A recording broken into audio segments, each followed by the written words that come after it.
नमस्कार दोस्तों, आपका मेरे चैनल में स्वागत है। आज मैं आपको सावन सोमवार की बहुत ही प्यारी कहानी सुनाने जा रही हूँ।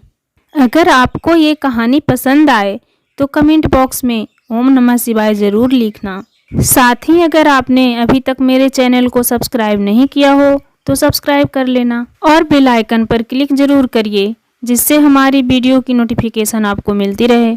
अब कहानी शुरू करते हैं। किसी गांव में 5 भाई और एक बहन रहते थे।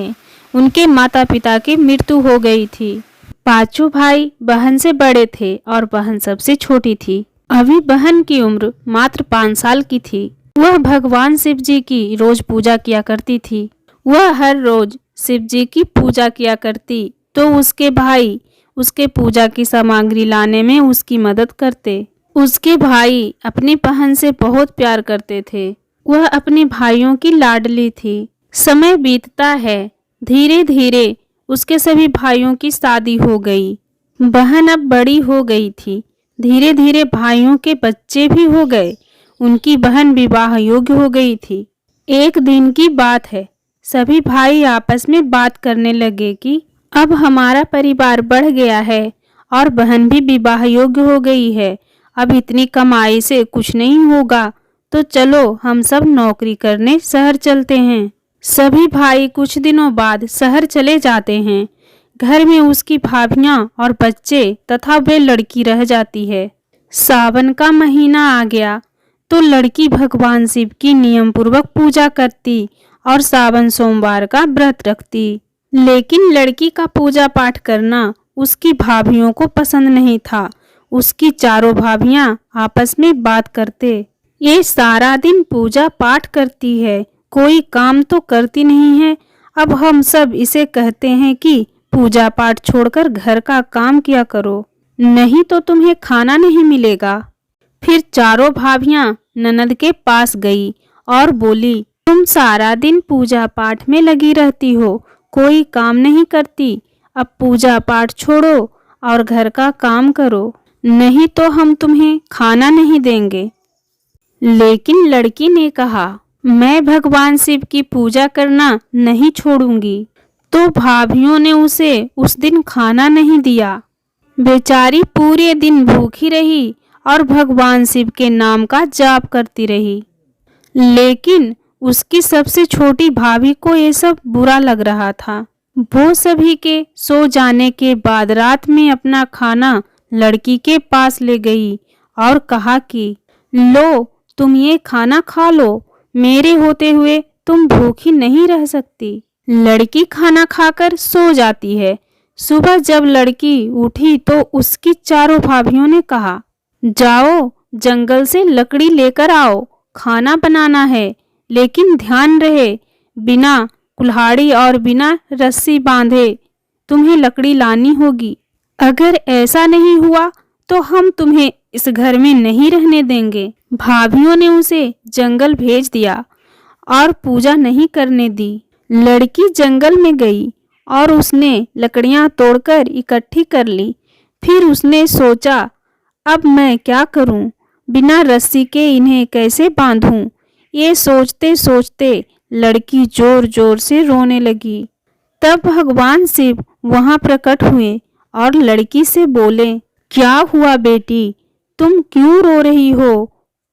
तब लड़की ने सारी बात भगवान शिव को बताई।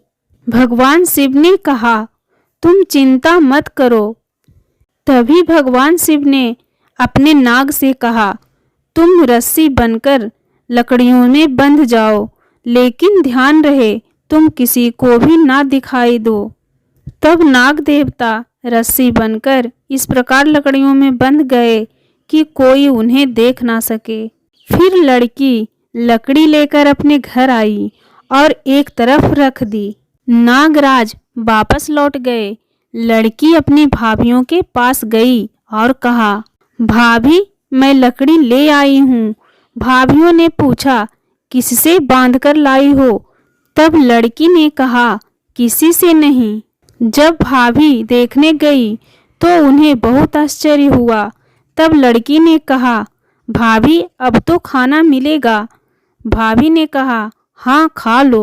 तब लड़की ने कहा, भाभी मैं पहले नहा लेती हूँ क्योंकि जंगल में बहुत गंदगी थी।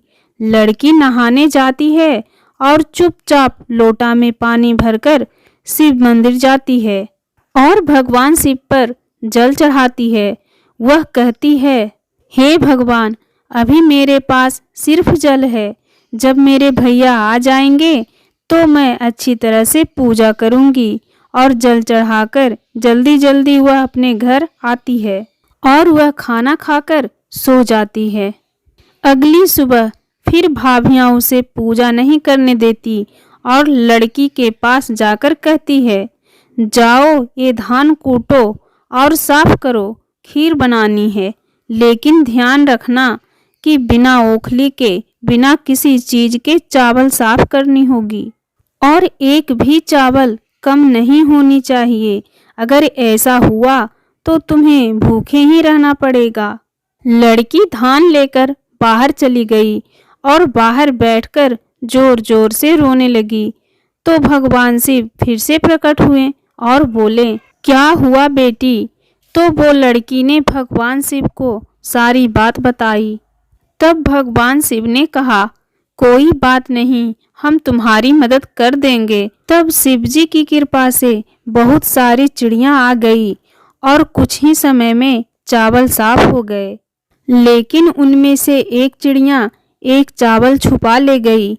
लड़की जब चावल लेकर घर आई तो लड़की के भाभियों ने चावल देखे और कहा, इसमें तो एक चावल कम है। बताओ एक चावल कहाँ गया?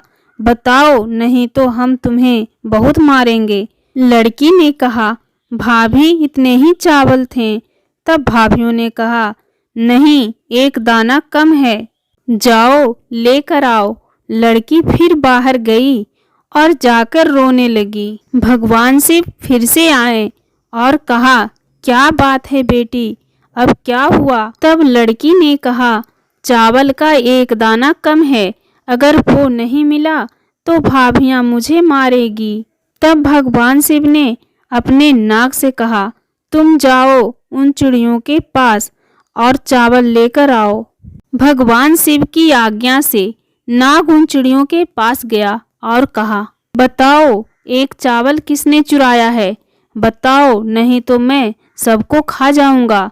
तब डर से वह चिड़िया आई और वह चावल नाग देवता को दे दिया। नाग देवता चावल लेकर शिवजी के पास आए। शिवजी ने वह चावल लड़की को दे दिया। लड़की चावल लेकर घर आई और अपनी भाभियों को चावल दिया। भाभियां रोज उसे सताती थी, उसे पूजा भी नहीं करने देती थी। फिर एक दिन सावन का सोमवार आया तो लड़की ने व्रत रखा। लेकिन जब ये बात भाभियों को पता चली तो उन्होंने लड़की को एक काला कंबल दिया और कहा, जाओ इसे धोकर लाओ, और हाँ, ये काला नहीं रहनी चाहिए, इसे सही से साफ करना। लड़की कंबल लेकर कुएं के पास गई और वहां बैठकर वह रोने लगी। सावन का महीना था, त्योहार आने वाला था, तो छुट्टी लेकर उसके भाई उसी रास्ते से आ रहे थे। जब भाइयों ने रोने की आवाज़ सुनी तो कहा, ये तो हमारी बहन की रोने की आवाज़ है। भाई अपनी बहन के पास गए और देखा कि हमारी बहन तो रो रही है। भाइयों ने पूछा, बहन तू क्यों रो रही हो? तब बहन ने सारी बात अपने भाइयों को बताई। अपनी बहन की ऐसी हालत देखकर भाइयों को बहुत दुख हुआ। फिर सभी भाई अपनी बहन को बाहर खड़ा कर घर गए और अपनी बहन को बुलाने लगे। तो चारों भाभियों ने कहा, तुम्हारी बहन अंदर है, वो पूजा कर रही है। वो तो सारा दिन पूजा ही करती रहती है, किसी से बात भी नहीं करती। बहुत घमंडी है तुम्हारी बहन। ये सुनकर भाइयों को बहुत गुस्सा आता है और वो अपनी पत्नियों को डांटता है। फिर अपनी बहन को बुलाता है। बहन को देखकर भाभियां बहुत शर्मिंदा होती है। कुछ समय बाद भाई अपनी बहन की शादी बहुत अच्छे घर में करा देते हैं। उसका पति भी भगवान शिव का भक्त था।